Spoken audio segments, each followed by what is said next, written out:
James, Jeff, and Tracy on tonight. Small but perfectly formed group. James, how are you doing? Yeah, good. Bank holiday weekend. No Hibs to get upset about, so looking forward to it. It's like a nice thing when you've not got Hibs to be annoyed about, isn't it? Like, I don't know. I actually sometimes quite enjoy it. As terrible as that sounds, miss it already, to be honest. I think I said that on Monday. That was one of my tweets. It's like it's rubbish that the football's finished. When are we back? Jeff, how are you doing? I'm good, thank you, Matt. Yeah, Matty. Just had a busy day driving, been down south, managed to get back home in time. Yeah, collecting a Excellent. van for uh, uh, a country show tomorrow for the pet blood bank. I'll tell you all about it later. Won't bore you with details, but No, yeah, no worries. lots Um, of is charity. it? Is this so? Just out of curiosity, I know that's not what we're here to talk about. Is this where pets give blood for other pets? Yeah, it's dogs basically. Yeah. There are some charities that do cats. I'd like to know how they get blood out of a cat because that'll take some doing. But yeah, you get a dog under 8 years, 25 kilos or more, fairly docile, or likes going to the vets. And it's a fantastic charity. Mrs. A works for them. Yeah. I've been co-opted in to drive the van to events for the summer. As long as it doesn't affect the football, obviously it's just the Euros I've got to worry about. So yeah, good. Decent. And Tracy, how are you? Yeah, tired. I was down in Leicester Wednesday, Thursday, came back up this morning down at the Premier League Academy Awards and their youth development conference, and bumped into Hecky yesterday, which was lovely. Good. How's he getting on? Yeah, good. As he said now he's out of work, he gets to see people that he never normally sees. That's good. I saw your photo on, I think it was Facebook, Facebook or LinkedIn. Can't remember where I saw it, but he was looking well. He always did the way heck bottom. He always looked like a kind of picture of Yeah, health. I know. My Yeah. Lucy's obsessed with him. Is she? Oh, she loves him. And he always says, tell Lucy I'm asking for her. So then that's like, yes to her. I quite liked Hecky. It was a shame he never worked out for him at Hibs. I always I thought it know. was, I don't know, like he was too, tried to play football that was too advanced for the Scottish League. Like as you saw, he obviously did well in England, and I can't remember if it was Lewis. We had Lewis Stevenson on the podcast, and we were asking him about it. He said the coaching was brilliant, and the players all really liked him, but they were doing things like trying to set a trap for Hamilton's press. So Hamilton's an example, but Hamilton didn't bother pressing; they just kind of sit 10 men behind the ball and wait for you to attack them, so they can try to counter attack. So it just ended up with us passing the ball about and never really kind of getting anywhere. Um, Anyway, that's hecky. Mm. Right, tonight I'm going to come round and get your season highlights. That's one of the topics for tonight. Also, get your thoughts on the head coach search. There have been a couple of names come up through the last week, and then there was a bit of news today that Bournemouth have appointed Tiago Pinto as like president of football operations or something like this, or director of football operations, and they've confirmed that he's going to sort of oversee the whole group. So Hibs, Bournemouth, Lorient, and Auckland all falling under that umbrella. So, be interested to get your thoughts on that. Plus, anything else that you want to talk about. Obviously, this is not Longbangers' chance to speak. This is your chance to speak. So, it doesn't really matter what I think the agenda is. It's up to you. Jeff, you were first on, so I'll come to you first. What did you want to talk about tonight? You need to take yourself off mute again, Jeff. So, sorry. Season highlights quite easy because there's so few of them. Both the Lucerne games were probably the highlights. I was lucky to get to the away game, even though Lufthansa cancelled my flight at 2 in the morning.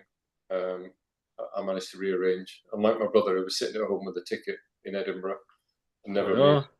Anyway, I met my son over How there. how gutted would you be at that? Oh, he was. He was gutted. It's partly his own fault because I wanted to travel the day before. He wanted to travel on the day because he didn't want to use all his leave up from his farm.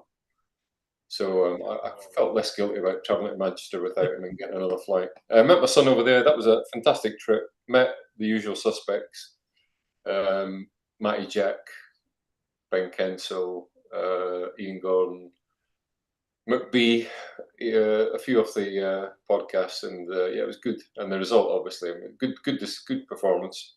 I thought we played better in the first leg, but we ground out a result second leg. So yeah, that was a highlight for me. There's been, I mean, I've listened to the podcast, yours, Down the Slope, everybody. What other highlight has there been? I'll be listening to everyone else's. I was racking my brains. I liked Jair's goal in Dundee. I was up there at the time. That was a highlight, but you know, it wasn't like beating Hearts or Rangers or Celtic or yeah. So that's quite simple. That's my highlight. Nice and short and simple. Yeah, decent. Okay, James, same question to you. I think that's the tone set. It's really high bar. So my little highlights, maybe just under that. I think Jair's first goal, was it Ross County? I think just that first goal he scored. It gave us that little glimpse. There's maybe a player in there. It was a cracking goal. And then the goal at Dundee as well. We were all on the bandwagon. We were all, it's the arc, it's the redemption. And then it fell short. So it was a bit of a shame. Other highlights was actually a big Premiership club coming to our ground for a actual competitive match. The hype for the Villa game was brilliant. I loved it. I loved the build up to it. And then the game obviously started. So again, all these highlights have all got a really steep drop off. So hopefully the last one I've got isn't, and it's the excitement round about Foley, his money. I mean, yeah, it's a good shout, by the way. Yeah, I mean, your podcast is probably one of the reasons for that. It's just your excitement is just kind of driven me on as well, because I think we've got the same kind of wavelength. And just the first podcast around about that time, you were away spending the whole money, and I think I was along with you. I was going, yep, I'd spend it on that too. Yep, that'll do. So yeah, I think Foley's probably the big one, but whether that comes to fruition and what happens, who knows? But those are my highlights. Not great, but it's probably sums up the season. it does sum up the season, I think. Do you know what? It's funny when we were talking about it on the podcast on Sunday night or Monday when we did extra time.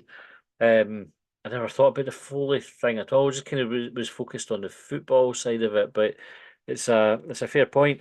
Ian Tockill and Hammer Hybe said, "Good evening, evening guys. Thanks for tuning in." I should say as well that if you're watching and you want to join in, if you're a subscriber, just go to wherever you subscribe, so Hubwave or Patreon or the YouTube members section. You'll see the dial-in details for Zoom. You're more than welcome to kind of jump on and join in the conversation. Even though we've started already, you're fine to join in midway through. Tracy, coming to you next. What were your highlights for the season?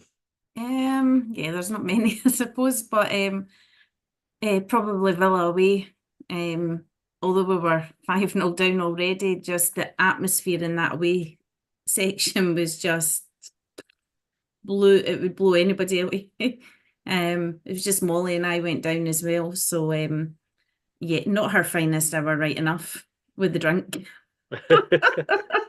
If you're going to do it, that's the way to do it, isn't it? Like on a trip like that, it's Yeah. fair enough. You can forgive that. Oh no, and then when we were doing the kind of march to Tiny, this guy goes, "You Tracy, you were on the bus to Birmingham.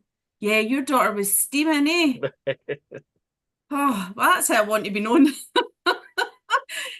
So yeah, probably Villa away was just brilliant. Obviously, reaching Hampden again. Okay, it wasn't the outcome we all wanted, but you know, it's always good to get to Hampden. Jair's first goal. And I thought I was going to be on the pitch if they didn't give him that goal. When it went to VAR, I was like that. Oh, You're remember having me that, on.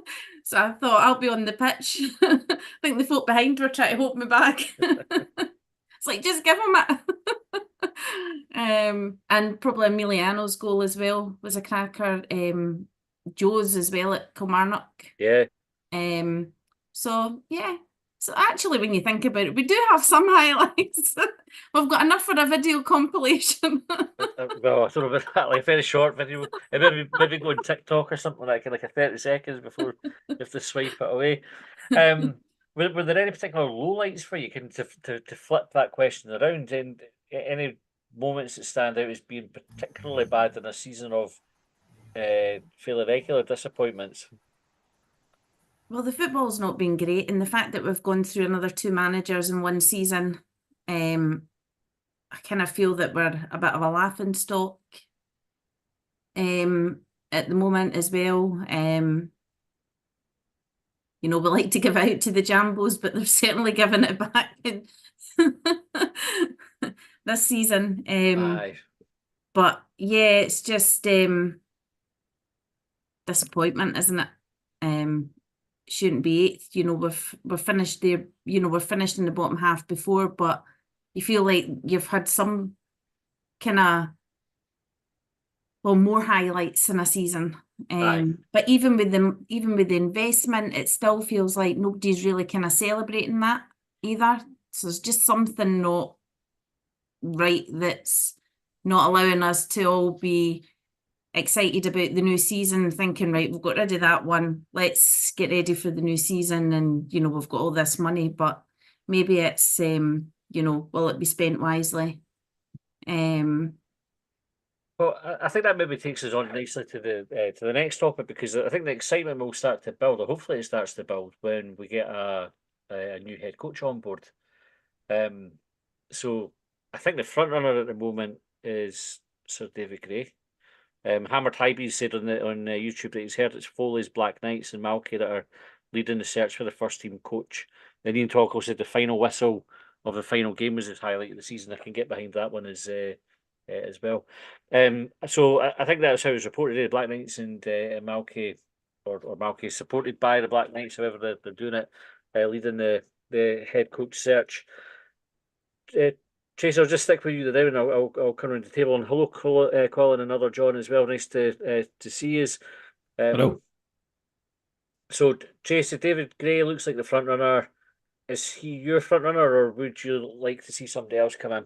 Yeah, for me, I don't think there should be anybody else. And people are saying, "Oh, we don't want his legacy tarnished." Well, it's up to us to make sure it doesn't get tarnished, because as far as I'm concerned, he'll always be a legend. No one can take that day away from him and what he's done for the club. Any manager's a risk. Doesn't, just because somebody's got experience or experience in the Scottish game doesn't mean that they're going to have success here. And I think that's because there's so many other things that come into it, like the environment, the culture. Dave Gray, I think, has the respect of staff as well as players, and I think he can really pull everybody together in there, and I think that's important. Once you get that right, then everything else will start to kind of fall into place. But I think he's got such high standards. He's great to have around the place, and I really think that I think he would do well. I think it's now our time to give him a chance.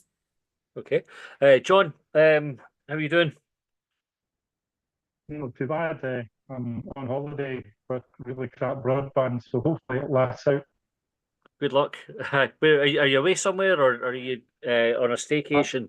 I am just down on the south coast, not far away from Bournemouth, eating French cheese, but not managed to get in New Zealand wine. It's an Australian, so not quite following the Foley group.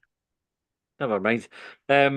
So before you came on, we were just talking about season highlights. Do you have a highlight or two to share with us? I think Jeff had covered me. I'd never been abroad to see Hibs, so me and my son managed to get over to Lucerne. We didn't go via Manchester. We got our Frankfurt flights cancelled as well. We went via Oslo. Nearly got caught up with the security when 4 Hibs decided passport control didn't matter. And everybody in a Hibs trip was then treated the same. So it was all fun. We arrived in Lucerne at 10 to 7, joined the march. Saw the water cannon. We're there when the high ball comes down, and I can still see Johan just nudging the defender to get the ball, getting to the byline, running across, and everybody's sort of shouting, "Pass it to Boyle," and he just taps it right in front of the Hibs fans. It went mental. I think there was about 4 people on top of me. It was just absolutely mad. And in terms of, the home game, the interception, right at the end to get the 3rd goal, but no, that reaction at the 2-2 goal in the CERN, in terms of that crowd, where it happened, the context of the game, the fact that it led back to rest, was probably the highlight for me. the fact that it was abroad with my laddie for the sort of first time for both of us felt a bit good. Nice one. We did have a highlight in for Neil Renton, who says he couldn't make it onto the call tonight, but he did message one in. And I said, I'll try and remember to read that. And it's just you mentioning going to the football with your son and getting to the European trip that reminded me, because normally, and I apologise to everybody whose messages I've read and then I've forgotten to read over the course of the 5 years or whatever it is that we've been doing this, because there are lots of them. Neil said supporting Hibs is itself a highlight. Images of the fans no longer with us that was shown before the Motherwell game really got to me. Sometimes we tend to forget how fickle life can be, and if all we've got to worry about is a pish football team, we're doing better than others. There's a great community amongst the Hibs fans. It's not all full of toxicity. There's some great folk on the forums, the socials, and in the stands. So that's a highlight, actually being able to support Hibs and ending up in hospitality on a regular basis, obviously. Birthday care pish, Neil. I'm looking. It is a fair point, and it's like it's good to have a team to watch. John, we'll stick with you just now. In terms of search for the head coach, where are your thoughts on it? Who would you like to see come in? Well, clearly Stephen Robinson's no longer there. My problem is I don't think that there's a standout candidate away from David Gray. I think we sometimes play too much into the manager having to be super duper. Neil Lennon would be the example. Some of the football in the Championship was very mediocre. First half of the season in the Premiership was mediocre. 13 weeks in the second half was absolutely fabulous with the right players on the pitch. Mm-hmm. So ultimately, whoever we get in has to have the right players. So I wonder whether there's almost too much focus on the manager, the background. There'll be basic levels. You've got me. We've seen Martin Mackay. Yeah, you want somebody that has a presence when they come into the room. You want somebody who can have the badges and the skill set to coach and do the team. They have to be adaptable during the game. They have to be able to represent the club out front. But there's lots of people that have that skill set. To me, the important thing is what the club do to build the squad for the manager coming in. So I'm quite happy with the prospect of David Gray. But my proviso on that is simply that the club give him the squad to succeed. As I say, Lennon is probably the most recent manager that's had success. Jack Ross had some success as well. But again, when he didn't get the players that he needed or thought he needed for the squad, that went away. So the squad is probably the important bit.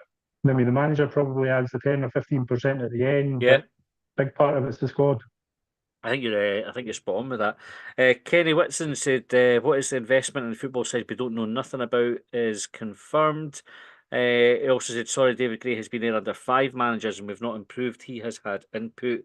And Michael Keith said, "I heard a name a couple of days ago from someone from Holland, but it's not been reported yet. Might be shit, but the name was Jaap Stam." So Jaap Stam entered the bookies list today as well, didn't he? So I think that name's definitely out there now, Michael. I don't know how much is in it. Colin, how are you doing? I'm good, mate. I was just looking that up. 71, he was the last I got on the Jaap Stam. Third favourite. Third favourite. He's come from nowhere as well, eh? Well, obviously he's come from somewhere, like he's no just turned Holland, up. the boy said. Aye, Holland. But in terms of his chances of coming out of the blue or out of orange, I think. What the fuck am I talking about? Right, he's in the running, isn't he? Right. Do you think he's got any chance of getting it, Colin? Nah, it's one of the ones that the bookies thing doesn't really mean much, eh? Like the odds fluctuate because you stick a fiver on it and it just like the odds the totally alters the odds because of the size of the market. And then agents usually try and get their name, a manager out there to get them a bit of spotlight. We had it with Roy Keane the last time. Derek McInnes, now, eh? Look, he fucking scored out of being linked with the job, eh? Aye, exactly. How's Robinson out the running? What happened to that? I heard other John saying that. How's Robinson out the picture? I just picked that up through Pine Bovril in terms of his updates that he's doing daily. I like the fact that he also put the last team's when did you last win the Scottish Cup out as well. But in terms of the market, he's reporting to both McInnes and Robinson. Given he's a St Mirren fan, I take that as he would know. And he's not on the list either. Like he's not on that bookies list that I've got fairly. So that would back that up. I didn't know why. I mean, the McInnes one's obvious because if he signed a new contract, then all that would mean is it would cost us even more money to get him out of it, I guess. Aye. So, What I did don't you know. Ronnie Dyler seems to be the other name that seems to be bouncing around. I mean, that's persisted at a very low level in terms of people quoting. But again, I couldn't tell you what he's done in the past couple of years. He certainly was good enough to lose the semi-final in 2016. Aye, this is true. Colin, what did you make of the reports that Hibs were not going to pay compensation? Do you think that was just somebody flying a kite, or do you think Hibs have leaked that? I don't know. Hibs like the leak loads of stuff. I mean, that's how David Gray's sitting at 8 to 13 favourite because they've been warming us up for it with all the articles in the paper all week. I wouldn't be surprised if they leaked it, but why would we not pay money? Like, I don't know. why would We have got a history of it. Like we paid, I'm sure we paid compensation for Montgomery, but I might be wrong on that one. I think we did. I don't know, but I don't know why would we not pay. I don't know, but I wouldn't be surprised if they leaked it because I think that's the way. Until we get as me and John were sort of agreeing, although it sounded like we disagreed a lot last time about the manager. It's not just the manager that needs to change; there's more than the manager that needs to change, and that probably ties in with other John's point there about get the right squad on the pitch, and because the manager, he has the final say, but all that recruitment and player identification and all that. That's there's different teams that do that. Yeah. So make that better as well. Like change the whole thing needs to change. And leaks coming out for the club, if it is a leak, but we've seen other ones, that needs to stop and all. Totally. James, where do you stand on the head coach? What would you like to see happen? I said it last week. I still think we should stick with David Gray. I mean, he knows the club. He's got Mackay, McDermott above him. And I'm sure he'll take pointers from Mackay and how to maybe set up a good defence in the Scottish Premier League because Mackay's teams were always fairly decent. He got them into top six. They were on survival at the bottom, so he knows how to get them defending. I mean, it's just that knowledge. There's a knowledge for the league. David Gray's played it, knows the players. He gets the respect of the players. I don't see how it get any worse. I mean, some of the names are now starting to creep out. Again, I think it's just agents throwing names around. I think it's Torsten Fink's another one that's popped up very recently. Again, that's kind of German former Champions League winner, is he? Yeah. Yep, that's the one. That's basically the limit I've noticed, not inside knowledge, just an article on one of the WhatsApp groups. Maybe hopefully we are that appetising for somebody, but I would stick with David Gray. He knows the club, he gets the people, and it's just, as it's been touched on, we need the players to build a squad. I mean, we've lost. We knew all the loan players were leaving, but I've always said we should be trying to get Molina at all costs. Now Ewan's possibly away to France for $2 million. I mean, that's the entertainment ripped out of the midfield because those are the kind of players you want to watch. And we're left with bare bones. I mean, I'm not going to say there's any bad players there, but it is down to the bare bones. I mean, Fish is not coming back. I mean, Alf's goodbye was hinting at something. What did you make of that?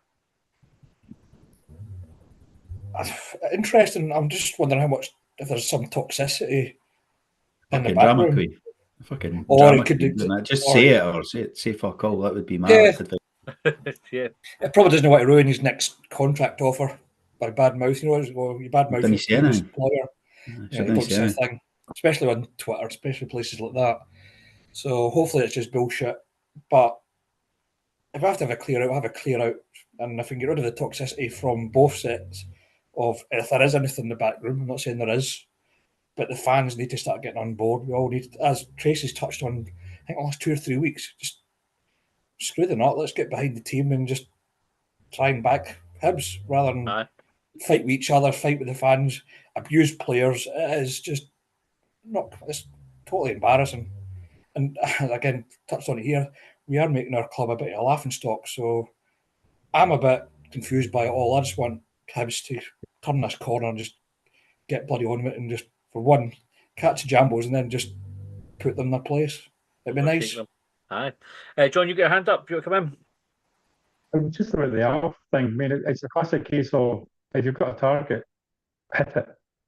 I mean, there's already enough vitriol and rubbish going around that just allowing people to sort of mouth off individuals within the club for rumours to set off, that's really poor. I mean, if you want to do a hatchet job, yeah, do it properly. And leaving with the innuendo, I think it leaves a little bit a sour taste. I can understand that things may have gone on in the background that he's not happy with, and he's allowed to be not happy. But I think it's a bit shan the way he's done it. Yeah. I thought so as What well. you on the use of the word Shan as well? Because Aye, it I've not was heard good. that for quite a long time. Good. It is one of these ones. It's like either put up or shut up in it. Like it's almost one of the UK Hun responses. Can you see on Facebook where somebody sort of hints at something being wrong for a bit of attention? But I thought the rest of his message, like aside from that, it was a really nice sort of cheerio, wasn't it? And then he's just chucked that wee nugget Spoiled it just to get tongues wagging. Jeff, new manager, new head coach, I should say. What are your thoughts? David Gray. I've looked at the fors and against for Davy. He's low risk. He knows the club. He's cheap. He'll be the cheap option. There's no buyout clause, and I'm sure that they negotiate a good wage. He knows the squad. He knows who's got to go. He's got Malky Mackay and McDermott overlooking him for that bit of experience, and he gives good interviews before and after the games. They're sort of against it. Is he too close to the squad? Has he got to make those harsh decisions? I think, having met him a couple of times, he would have no hesitation in doing somebody's legs if they need to go. But an experience, and is he an exciting appointment for the fans? For some, he will be. For me, I'm quite happy with it. But I've got a shit record in recommending managers, or like it starts back with Terry Butcher, where I put something like, I like the cut of his jib, and some Hearts bastard about 4 years ago brought it up. How sad is that? Not somebody I know, just some random jambo says. All right, they've kept it for 4 years. Yeah, kept it since we hired Butcher. I thought, you fucker. Anyway, so yeah, David Gray. The club leaking that they're not going to pay, or they want to pay compensation. That could be a complete red herring that they've deliberately leaked to throw people off the scent. I'm not bothered about that. Well, just on that, Kenny corrected me. He says Hibs didn't say that they wouldn't pay compensation. They said they wouldn't be drawn into a long conversation about compensation. Yes, yeah. Which is a slightly different, or not even slightly different. It's like a totally different. That's a totally different slant. Yeah, I mean, if Malky Mackay and the Black Knights have identified somebody who's a perfect fit, I'm quite sure the money's available to get that person within reason. Well, it's not Jose Mourinho or somebody ridiculous. But so I'm David Gray, but I don't want to put the curse on him by giving him the Jeff seal of approval. Anyone else on the list? I've looked. There's nobody inspiring. Jaap Stam's an interesting one. He did fairly poorly at Reading, but were they already on the slide with regards to money? The board, the owner. Oh, anybody? I don't know. He wasn't well respected there when he was there. That I do know, but that might just be circumstances of when he was at the club as opposed to how he was as a coach. So yeah, Jaap Stam. Alex Neil. Alex Neil's on the list, 12-1 or something. Alex Neil's a good one. I like Alex Neil. That would be if it's not Sir David, then Alex Neil would be my choice. Definitely. Hammered Hibs said dodged a bullet with McInnes staying at Kelly. Don't want McInnes at the helm. I reckon we're going down the English market, maybe Ian Holloway type appointment. Hib said, is David Gray a people catcher? He would get the support of the fans, even the fans who don't think it's a good idea to hire him, but I'm not sure he'd be the man to rip up the dressing room. Ian Toghill said, I think we need a good few new players. So Sir David Gray knowing the squad is negated, which is quite a good point as well, isn't it? Like the squad that David Gray has known for the last few years is going to be very different, I think, to the one that starts on when the season kicks off. And C. McQueen said Gray doesn't really bring much excitement as an appointment, in my opinion. I feel it would be better taken over when a head coach brings success, then moves on. to the next level. I Colin, see that I get that Uh-huh. point, not the excitement point, right? But the first job coming in and fixing where we are, it would be good. I think, did we speak about it on air the other week, or off? I can't remember. It would be good for him to take it when a manager leaves because, like, I don't know, Celtic come for them, or they go to get a big job in England, and then he gets the job when it's in a good place rather than picking up a mess. I don't I see like the point about having been there over. I think somebody mentioned the 5 failed managers. Is I think you learn a lot for folk no doing well, like especially if you're no the person making the mistake, right? So you learn a lot from your own mistakes, but if you're close up to other people making mistakes, it's quite a good way to learn. And I was thinking, like Gray, so take away from the fact that he worked with Sir Alex Ferguson at Man United, right? Because that would have been fairly brief because he wasn't really a first team player at Man United. He might have had a couple of appearances, but he wasn't. I don't think he would have been up close with Ferguson that much. But he was at Man United with the set standards. When he came to Hibs, though, he'll have had good times under Stubbs, with a manager that had the team right behind him. Then Lennon, he would have seen, like Lennon, love him or loathe him, was a force of nature, isn't he? Like he's kind of one of these managers that dragged that team along. And then he's had like the Heckenbottom, who was an exceptional coach by all accounts, but just didn't kind of work out for him. Jack Ross, great people manager, good coach as well, had success. Where are we then? Maloney next. Try to remember the chronological order. Maloney, cracking coach, but very very inexperienced, so he would have learned something there. Lee Johnson, probably finding out what not to do. Yeah, it's one of those appointments where you kind of go, here's all the things that if it was my gig, I'm not going to do that because I can see how it's pissing everybody off. And then Montgomery as well, he would be able to take the good and the bad from it. And certainly, like I know from my own career that picking up how other folk have managed me definitely shaped how I managed other people because I was like, you could tell you talk to your teammates about it, you would say, I fucking kid when they have like a Shan team meeting or whatever, and you know why it's gone bad because of the way they've handled it. So you when you're in that position later on, you do it better because you've learned for that experience. I actually think David Gray being there through 5 failed appointments, because they weren't all failures, but the 5 failed appointments probably stands him in good stead rather than just coming in fresh without that experience. Tracy, you get your hand up, and then I think Jeff has also got his hand up. So I'll come to you first. Yeah, just what you're saying. If you think about it, every time he's had to step in, it's always been to pick the lads up as well. So it's always been on the back of a failure. I think even if he was to come in after someone's had success, if it was then to all go wrong, then everyone would be like, oh, look what he's done to our club. So regardless, I think when he comes in, people are always going to have their opinions or, oh God, he was a legend. Well, for me, he'll always be a legend. Yeah. So I just don't think that'll ever be tarnished for me. He'll go in, he'll do a job, and he'll do a damn good job. He's got high standards, and he's not got a problem in telling players if they're not performing or they're he has to move them on. He won't have a problem with that. I think he's probably seen that being done, probably been involved with it as well, with other managers. So I don't think he'll have any problems with that. He'll know exactly what the job entails and what he needs to do. Who do you think he'd bring in as assistant, Tracy? I'm not sure, to be honest. I wondered, because obviously Daz and Eddie, but I know Eddie would never want to be back in that dugout. He does it because he's kind of having to.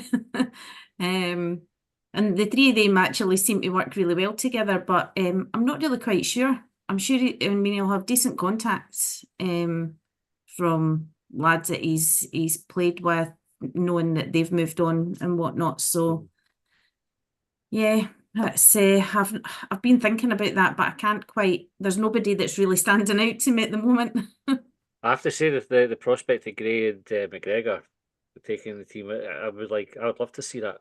Oh. When they were playing for us, you were like, imagine them as a management duo. You would have been like, it's only now that it's potentially real that folk are going, actually, I'm not sure. But definitely when they were playing, I had conversations with folk that were they were like, it'd be good to see them back managing the team at one point. Jeff, you had your hand up. Yeah, my point about David Gray was if he's pitched himself for the job this time, unlike all the other times he's been caretaker, this time I feel he's really pitched it, saying, I'm ready, without actually having an audition. He's virtually auditioned himself. So if he doesn't get it this time, when is he going to get it? And now he's pitched himself. If somebody else comes in over him, how's he going to feel then? Is he going to stick? Are they going to bin him?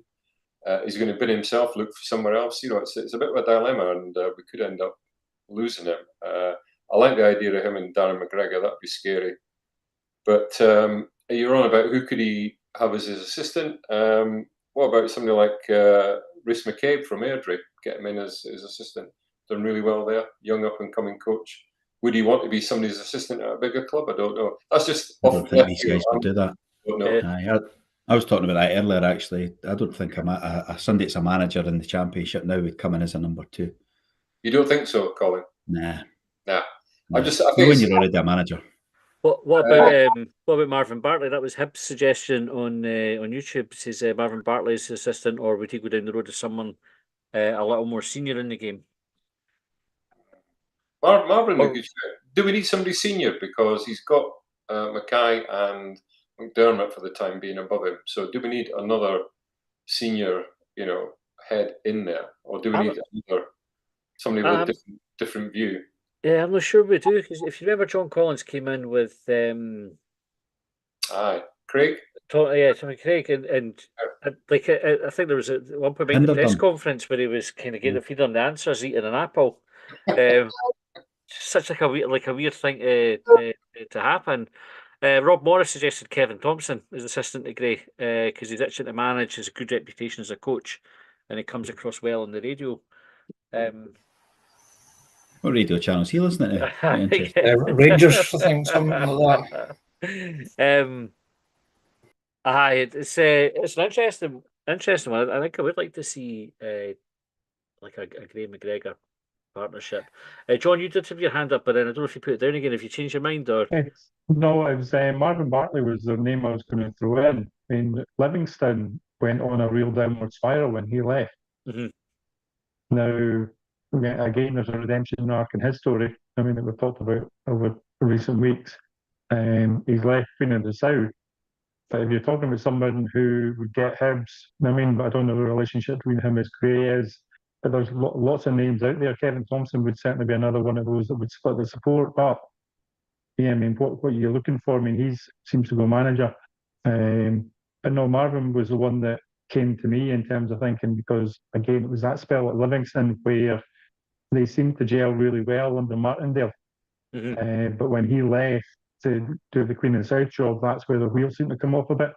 Maybe it's because they forgot who owned the club and there was all the problems in the background. But might have been Kenny Whitson. Jazz and Marv. Yeah, you could Let's just have both of them. Yeah, bring them both in. Dream team. Again, there's certainly there's no shortage of leadership or character in that trio. Kenny Whitson said keep Thompson well away from us.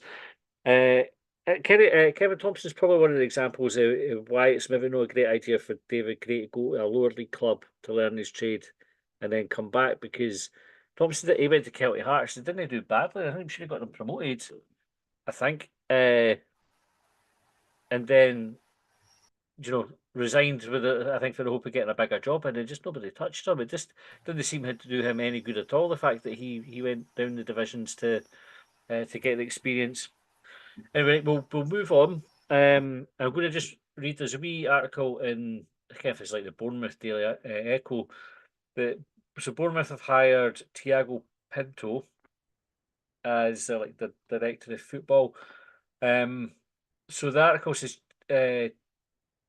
he's been brought in as the club's first ever president of football operations to work alongside Chief Executive Neil Blake and Technical Director Simon Francis. He's been working in football since 2012 with Benfica, spending the last 3 years as general manager at Roma before leaving earlier this year. Bill Foley said, "We're excited to bring Tiago to the club. Neil and Simon have worked closely with him on a number of deals in recent seasons and have always been very impressed by him. He arrives with great experience at some high-profile clubs already in his young career hiring somebody with his background reinforces the ambition that we have to succeed in the Premier League and in our multi-club project. So that wee bit about the ambition to succeed in the Premier League and the multi-club project. Interesting to get your thoughts for anybody, if everyone's to kind of volunteer to take this one first. Do you think that's an indication that we're going to see more influence from the Black Knights now? I'll take one now. Say yeah. I mean, just go back to the previous point, which feeds into this. I think an assistant, possibly from a Black Knights appointment with continental kind of knowledge, may assist. Because if you look at everyone in the backroom staff at the moment, they're all defence-minded. Mackay, Gray, McGregor, maybe somebody foreign who can maybe infuse something going forward. And I think that maybe ties in with this new president. Maybe he can get Mourinho. Was at Roma for 3 years, got that connection. I do think we're going to see a lot of foreign players coming in with this group. And I think we probably need someone who can communicate with them to start with, but also understand them. So I think we are going to see a lot more involvement from the Black Knight. As for this particular appointment, again, it's not really affecting us directly yet. Proof will be in the pudding. Because they did get the blame for spending, 100 million at Roma on 13 duff players or something, is the talk on their forums and stuff like that. So, don't know if it was a success at Roma, don't know, but the guy does have continental knowledge, and I think we're going to see a lot more of that creeping into our team, and I think we need to have some sort of help representation of that on the coaching staff. So I think it all ties in together, but at the moment, El Presidente of football operations, whatever he is, don't know yet. Need to see what's going to happen. It's still the start of this journey. Fair enough. John, I'll come and get an opinion. If you're just a reminder to anybody watching, if you're a subscriber, you can jump on the call as well. You just need to look at wherever you subscribe, so either Hubwave, Patreon, or on the YouTube members. But you'll see the Zoom details. You can dial in. Even though we've already started, we're happy to have you on. John, having somebody to oversee the whole kit and caboodle in the group, good thing or bad thing? What do you think? I wondered whether it was going to have more influence on sort of McDermott's job going forward rather than Mackay's. So I wonder whether part of it is looking at sort of that recruitment and the analysis side. I mean, it's president of football operations. He was shortlisted for the director of football up at Newcastle. I mean, so he must be rated. But again, when you don't know somebody and they're coming in and you're taking a trust on those that have recruited, to me, it suggests that there is going to be a fairly corporate structure over all the clubs in the umbrella group.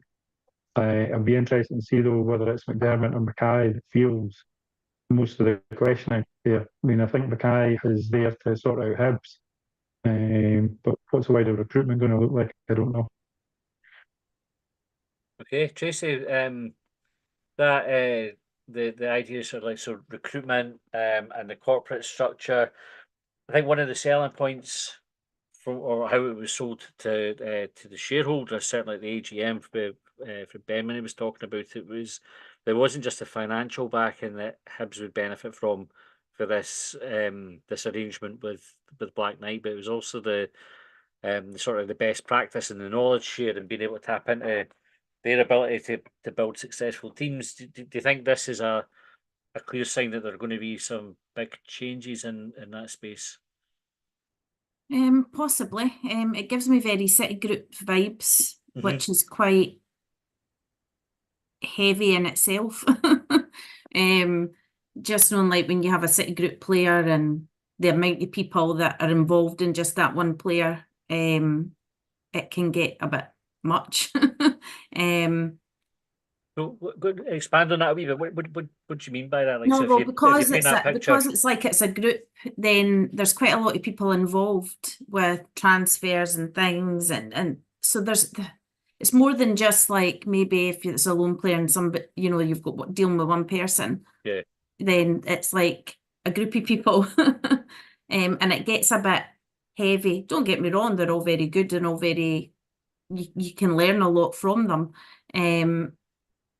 But yeah, just it is kind of giving me that kind of vibe on how things might be run. And I just think, well, they're not the owners either. Mhm. What was it, 25%? Yeah. So it's quite a lot for just, not being owners as well. We do need a shake-up, that's for sure. The guy obviously has a lot of experience, a lot of contacts, will be able to bring a lot to the table, and maybe help the likes of Malky as well with organising that structure that we need in Hibs. But yeah, I don't know. I just think we're Hibs.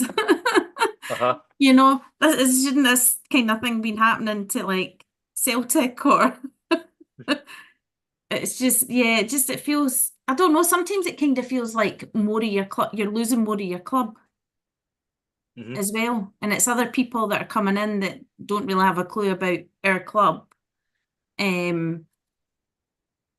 But something does need to change. So, Mhm. It's hard to judge on it because we don't really know these people. We don't really know what they are going to be capable of. Obviously, there's been improvement with Bournemouth in an extremely tough league. Yeah. Not so much on the French side. So obviously maybe this guy's going to try and help over there. And they've obviously got a new team in Auckland as well that's going to be kicking off in the women's team the following season. So yeah, it's hard to say if it's going to be a good thing or not because you can only go on what you know about people, and obviously the guy has plenty of experience, and obviously knows what he's doing, knows what he's talking about, and I suppose if we can bring that to Hibs, then great. I might not need to say we're Hibs and not Barca Barcelona anymore because we'll be up there. Because we'll be competing. You never know. Jeff, what do you think about the appointment and that sort of setup? I think he'll be concentrating on Bournemouth initially, I would imagine, just to make sure, because Richard Hughes has gone, and he's replaced him, as I understand it. He's gone to Liverpool. Yeah. So definitely a Bournemouth appointment, and how that feeds in down the chain, I'm not sure. What will be good is that if he's someone that somebody like Mackay or McDermott can go to tap into his knowledge and contacts, and that's got to be a benefit for Hibs. We don't know, do we? So that's my view, is that it could be a good thing, but it could be, does he just see us as a, right, we'll send this player there to get some development, because that's a good league for him, but it might not be a good fit for us. That's the big worry. But I'm not a naysayer. I'm just, see both sides of it. So hopefully it's somebody we can tap into, and once he's got Bournemouth up and running, he helps with the restructuring at Hibs, or he's already helping with that, hopefully. I thought it was an interesting one. Right? So we've already got Bill Foley and Ryan Caswell, who are like the Black Knight representatives on the board, directly on the board at Hibs. Now, legally, they have to act in the club's best interest. I think if you're a director of a company, you have a legal obligation to act in the club's best interests, right? So you have a legal and a moral obligation there. But we also now have what's his name? Tiago Pinto. Pinto. I don't know how long it's going to get me to remember. I'm terrible with names. Or anyway, Tiago Pinto. Yeah, Pinto. But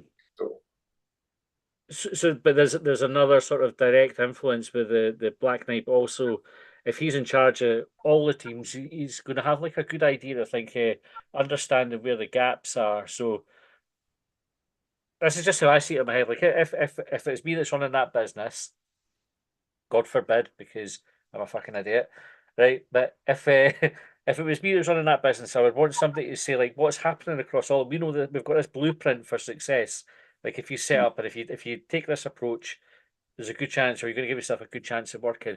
What you don't want is a director of football at Lorient, a director of football at Bournemouth, one at Hibs and one at Auckland, all doing different things, and trying to kind of piece that together, and figure out what's best for each club.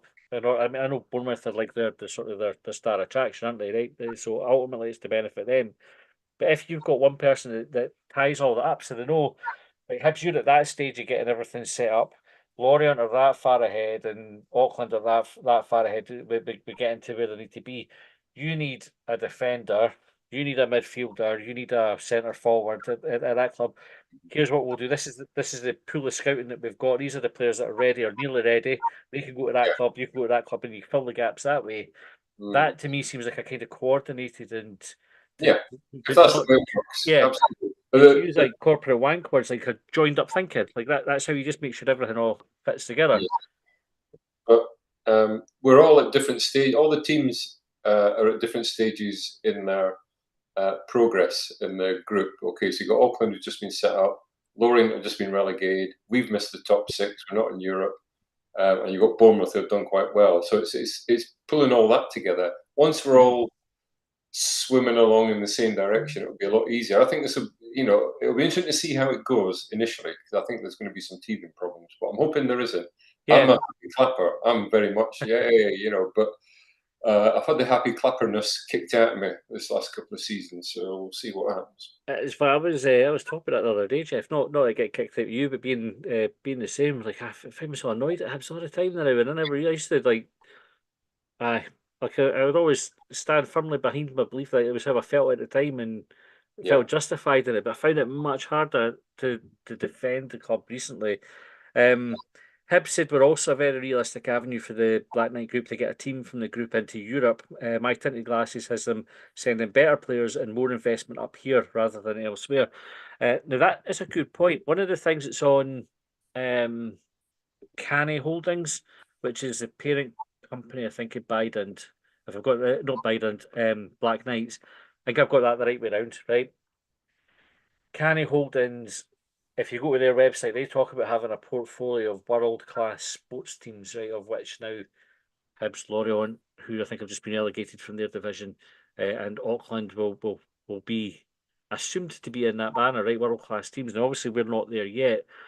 But when I saw Foley's comment, and his quote there in that article was, hiring somebody with his background reinforces the ambition that we have to succeed in the Premier League and in our multi-club project. I think for me, it's he said reinforcing, but it's reiterating that intention to make a team that's not amazing at the moment much better. Yeah, and I think he's this sort of appointment for me, and maybe I'm blinkered with it, but I just think it sends a message that he's serious about doing it. That he's actually kind of like, we're bringing in somebody that's high caliber to oversee everything, and I think it's going to benefit us. But I get the concerns with it as well. Yeah, I think it always comes to it. But I can't see somebody like Foley and his group taking on a club with the intention of failing. You know, it's not good on their portfolio. So that's always at the back of my mind. That these guys are winners. And if we don't start winning, then I presume they'll rip it up and start again, and we'll win it with another management team. But they haven't taken us on just as a bit of a jolly. They want us to be successful, get to Europe. It adds the value to the players that will be coming through. All the stuff they said initially. So if they're sticking with that, then we should be okay. And I've read some of the stuff about Pinto, about the marginal gains, the quality of the training pitches, etc. All the stuff that has got to help the club. So yeah, we'll see where it goes. John, you got a hand up. It's just like what we have to remember the Black Knights as well is they've only got 2 on the board, but they've got a veto. If those 2 aren't at the board, there's no quorum. Yeah, if there's no quorum, you make no decisions. So effectively, whilst they only have 25%, they do have a casting position in the club. So it's almost an equal position with the Gordons in terms of that side, because the Gordons have 2 on the board as well with the same conditions. I think it's dead interesting how it's going to pan out. I think everybody has their view on how much influence they're going to have. I like to think that they will be influential, but I like to think it's because the Gordons and Ben have recognised that they don't know what they're doing to get a good football team on the pitch. I think based on the evidence of the last few years that, I don't think they would say that they've got a handle on having a successful football team. Corporately, they might have done fine, but on the football front, I like to think that they've kind of realised the limitations and have reached out for help and just almost said, "Go tell us what we need to do, and we'll just do it." and I'm quite happy with that if that's going to improve us. Right, we are out of time. Just the last couple of comments on YouTube, and we will wrap up. Unless anybody's got any other pressing points that he's wanted to cover tonight, obviously we've kind of stuck to the agenda that we had. But if there was anything else you want to speak about, now's the time to do it. Ian said, whatever, we need players in pronto as we have a short close season to set up for the next campaign. Spot on. C. McQueen said, hopefully collaboration within the BK group will improve the standard of player identification. And when it comes to signing players that we so often miss out on going up against Aberdeen and Hearts. And Kenny says, a little point, Black Knights are supported by the Ryan family, the richest people in America that like to promote lower status clubs. Yes, they are backed up by them as well. So we do have a bit of money behind us if they wanted to flex their muscle. I don't think they will, but how good would it be if they did? Anyway, right. Tracy, John, Jeff, Colin, and James, who's already left. Thanks for your time this evening. Thanks to everybody who's tuned in or commented on the YouTube video. If you want to join in these in future, just subscribe. You can go to Hubwave, you can go to Patreon. I'd recommend Patreon over Hubwave just because it works and Hubwave doesn't. At the moment, they're telling us it's getting fixed, but this is, I think, week 2 or 3 now, and it's still rumbling on. You can tell I'm getting frustrated about it now. So if you are on Hubwave, it's probably worth your while just cancelling and go and sign up on Patreon anyway. Or you can do it right here on YouTube as well. Just click to our channel, go to the members section, and you can sign up there. We post the Zoom details ahead of the call. So if you wanted to join in, you're more than welcome. We're not fussy who joins, so long as you're a subscriber. Thanks for tuning in. And also a word to our sponsors, Leeds Spirits, who I forgot to mention at the start, I think. So